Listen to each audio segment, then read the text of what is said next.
Selamünaleyküm. Muş vaqtınlar hayırlı olsun.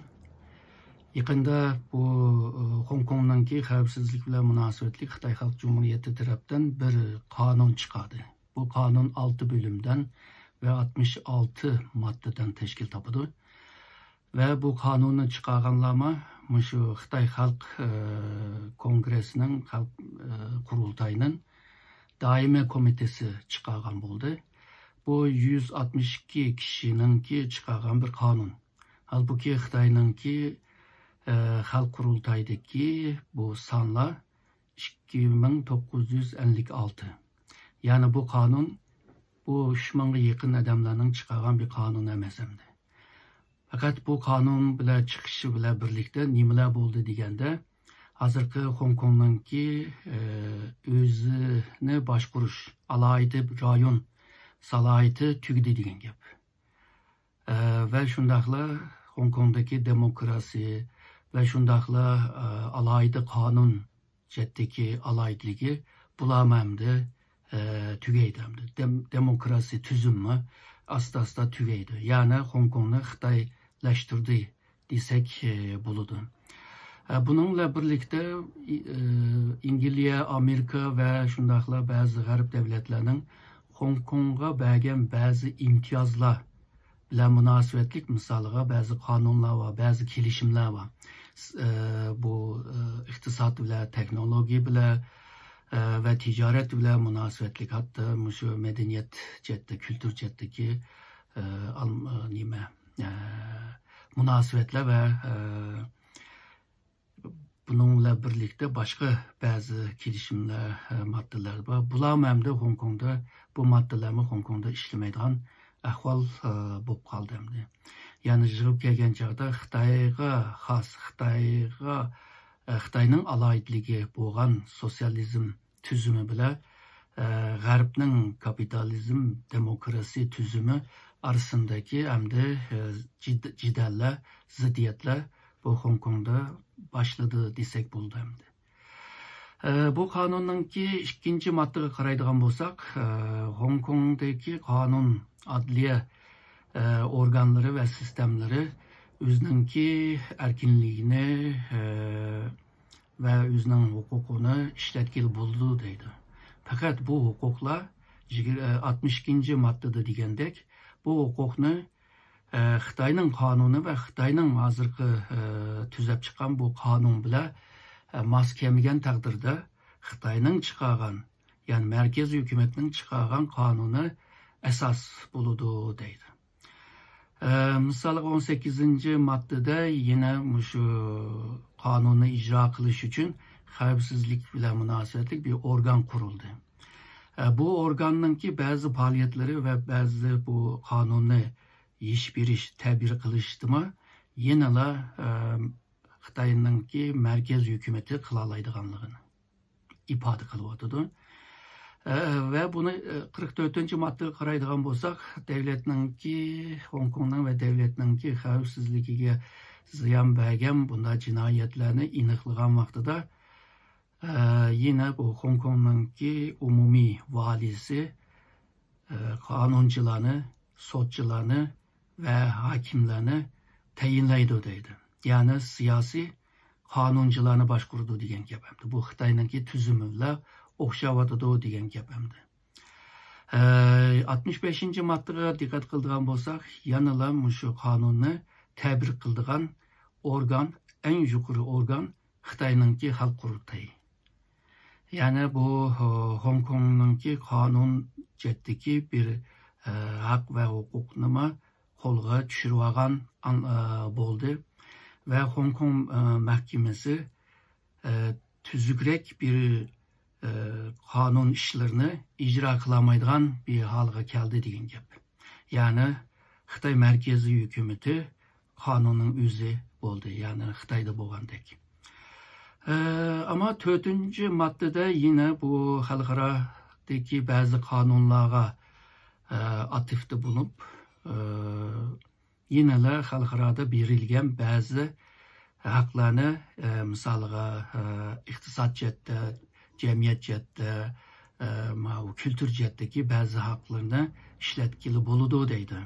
ondan keyin grajdanlık hakkını ve şundaqla siyasi haklarını işletkili buludu deydi. Fakat bu yerde ilip bağan ifade erkinliği, matbuat erkinliği ve şundaqla erkinlik, jığın içiş, namayiş qilish degandek bundaq faaliyetler endi əbəqi yuqur degan maddeler bilan birlikte aslında yok degidek bir mana çıktı demdi. Yok, bu haklarını yuturayotgan bo'ladi demdi.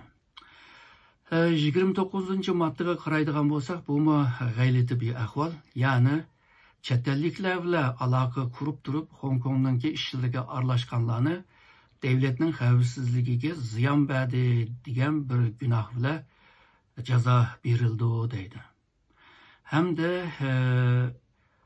xilma-xil bir moddalardami shu chet el bilan aloqa qurgan, terror faaliyetlerini ilib borgan, Xitoy hakimiyetiga qarshi chiqqan, Xitoy bu hakimiyetin o'ritish bilan munosabatli ba'zi so'zlar u bularni qilganlarni jazolaymiz deydi. Misoliga 38. madde texmi g'ayrati, ya'ni Hong Kongda yashamagan odamlar Hong Kong hakkında, Xitoy hakkında bir tanqid qilib qolgan bo'lsa, Hong Kongda yaşayan bo'lsa, buni tutuş ve solaşnınki bir hakkını peyda kılıvadıdır. Yani birisi Tayvan'da, birisi Amerika'da eğer de Hong Kong'da tanqid qilib ve bu kanunlarınki hata bo'lganligini ve Hong Kong'daki hazırki siyasetinki yaxshi bo'lmaganligini, to'g'ri bo'lmaganligini, hatta hata icra qilinayotganini eğer de tilga olgan bo'lsa, Hong Kong'a kirishma qiyin bo'ladi.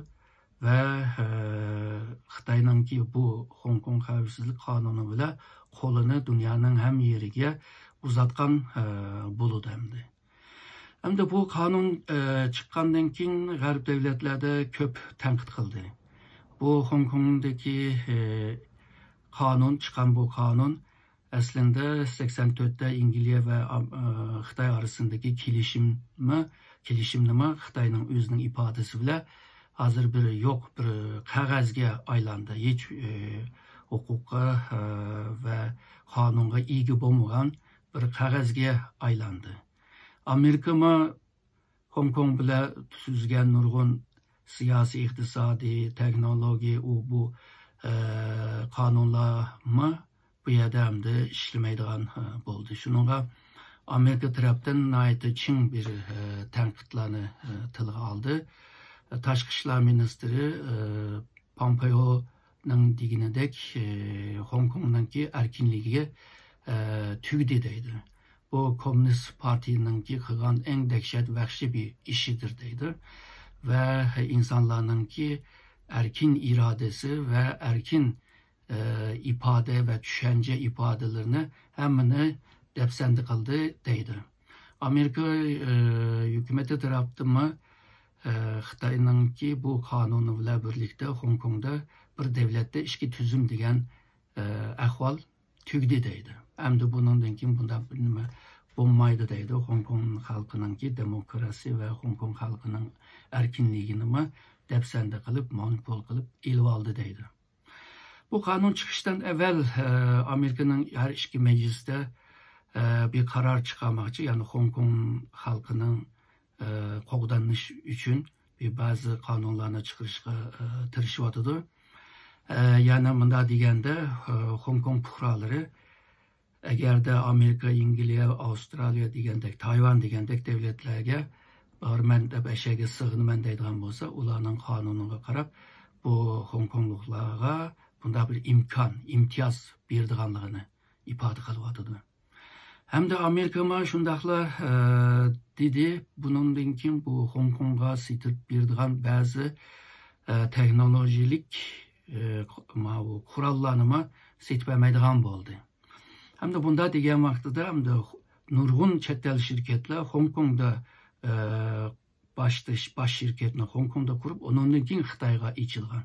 Xitoyning cho'ng shirkatlari başta Hong Kong'da pul çek bazarga kirib, ondan keyin dunyoga kiryotdi. Bunda degende hem de Hong Kong'daki ticari merkezi, pul muamelesi merkezi degendek salohiyatimi hem de asla o'rnini tugatib qo'ydigan bir ahvolma paydo bo'lyotidi. Amerika hem de bu chetdan agarda buni yo'qotayli bo'ldi hamda qilayli desa, hem de Hong Kongning shu alohidligi hem de tugaydi hamda. Ya'ni Amerika Hong Kongga bergan ba'zi imtiyozlarni bermaydigan bir ko'z qarashda. Bundan keyingi taraqqiyotga qaraymiz hamda. Hamda Xitoy nemishga Hong Kongga bundaq ziyon tortadiganini bilib turib, o'zininki obrazi buzildiganini bilib turib, Hong Kong orqali dunyo ichildigan o darvozani, derizni yepitib, hatto Hong Kongninki bu alohidligini abaydigan markaz alohidligini yo'qotib qo'yishga chidab turib, Hong Kongni cho'qim shu qo'lga tushirish va shundaqla Xitoyninki qolgan o'lkasi bilan o'xshashlashtirishga tirishidi. Çünkü Hong Kong agarda kontroldan chiqsa, Tayvanni hiçbir zaman kontrol ostiga olamaydi. Tayvanni alamasa, Hong Kongni alamasa, shuningla Uyg'ur, Tibet va shundaqla atugin paydo bo'lgan misoliga Tunganlar va Manchurlar va Mong'ollarning masalasini besiqtiramaydi, jimiqtiramaydi. Shunga Hong Kongni agarda qo'lga tushira olsa, Tayvanni bundan qo'lga tushira oladi degan ma'no chiqadi. Eğer g'arbliklar Hong Kong meselesinde aciz turib qolsa, u vaqtida hamda Tayvan meselesinde aciz qilib qilish mumkin. Xuddi Ikkinchi dunyo urushi boshlanishdan evvel bu Hitler hukumatiga qarshi ularninki ilib borgan tashqi siyosatlarga chekinib turib, tortinib turib qilgan siyosatiga o'xshaydi. Şununla bu Hong Kong meselesi Xitoyninki zemin bütünlüğü, toprak bütünlüğü, ilgili hukukninki mustahkam bo'lishi meselesinde nayta cho'ng ahamiyatlik bir milliy menfaat meselesi var. Bu sebepten Hong Kong'a bunda bir bisimni ilib beryotidi ve o'zininki Komünist Partiyaning changalig'iga ilishga tirishyotidir. Xo'sh, Allohga emanet.